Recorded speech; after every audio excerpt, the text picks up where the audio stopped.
Hi, ഞാൻ doctor ദിവ്യ. Social media തുറന്നു കഴിഞ്ഞാൽ സിറംസിനെ കൊണ്ട് തട്ടി നടക്കാൻ പറ്റാത്തൊരു അവസ്ഥയിലാണ് പോയിക്കൊണ്ടിരിക്കുന്നത്. Vitamin C serum, retinol serum, hyaluronic acid, അങ്ങനെ പലതരത്തിലുള്ള സിറംസ്, പിന്നെ പീലിംഗ് ഏജന്റ് പോലുള്ള സിറംസ്, ഇങ്ങനത്തെ ഒരുപാട് സിറംസ് ഓരോ കമ്പനിക്കാർ ഇറക്കുന്നുണ്ട്. അപ്പോൾ ഈ റെറ്റിനോൾ എന്ന് പറയുന്ന സിറം ഉപയോഗിക്കുമ്പോൾ കുറച്ച് കാര്യങ്ങൾ നമ്മൾ ശ്രദ്ധയോടുകൂടി ചെയ്താൽ മാത്രമേ റെറ്റിനോൾ കൊണ്ടുള്ള ഉപകാരം നമുക്ക് കിട്ടത്തുള്ളൂ.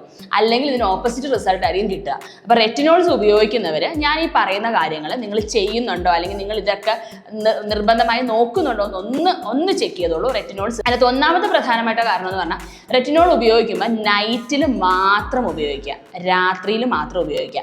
രാവിലെ സൺസ്ക്രീനും മോയ്സ്ചറൈസറും ഇട്ടിട്ടുണ്ട് എന്ന് ഉറപ്പ് വരുത്തുക.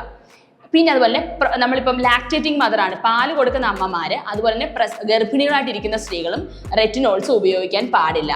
28 വയസ്സ് മുകളിലുള്ളവർ ഉപയോഗിക്കുന്നതാണ് ഏറ്റവും നല്ലത്. അതുപോലെ തന്നെ ഏറ്റവും കൂടുതൽ ശ്രദ്ധിക്കേണ്ട ഒരു കാര്യം എന്ന് പറഞ്ഞാൽ നമ്മുടെ സ്കിന്നിൽ ഭയങ്കര ആക്നെ, മുഖക്കുരുക്കളുണ്ട്, അതുപോലെ തന്നെ ഡ്രൈ ആണ്, സെൻസിറ്റീവ് സ്കിന്നൊക്കെ ആണെങ്കിൽ നിങ്ങൾ തീർച്ചയായിട്ടും ഒരു ഡോക്ടറിനെ കണ്ടിട്ട് മാത്രമേ റെറ്റിനോൾസ് സ്റ്റാർട്ട് ചെയ്യാൻ പാടുള്ളൂ.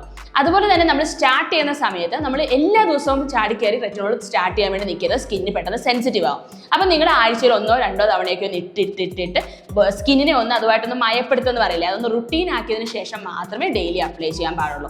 അപ്പോൾ റെറ്റിനോൾസ് ഉപയോഗിക്കുമ്പം ഇങ്ങനെയുള്ള കാര്യങ്ങൾ നിർബന്ധമായി നിങ്ങൾ ശ്രദ്ധിച്ചിട്ട് മാത്രമേ റെറ്റിനോൾ സിറംസ് നമ്മളിപ്പം ഓൺലൈൻ വഴിയൊക്കെ വാങ്ങിച്ച് ഉപയോഗിക്കുന്നുണ്ടെങ്കിൽ നിർബന്ധമായി ഈ കാര്യങ്ങൾ ശ്രദ്ധിക്കണം. അല്ലെങ്കിൽ നമുക്ക് റെറ്റിനോൾ കൊണ്ട് പണി കിട്ടാനാണ് ചാൻസ് കൂടുതൽ. Thank you.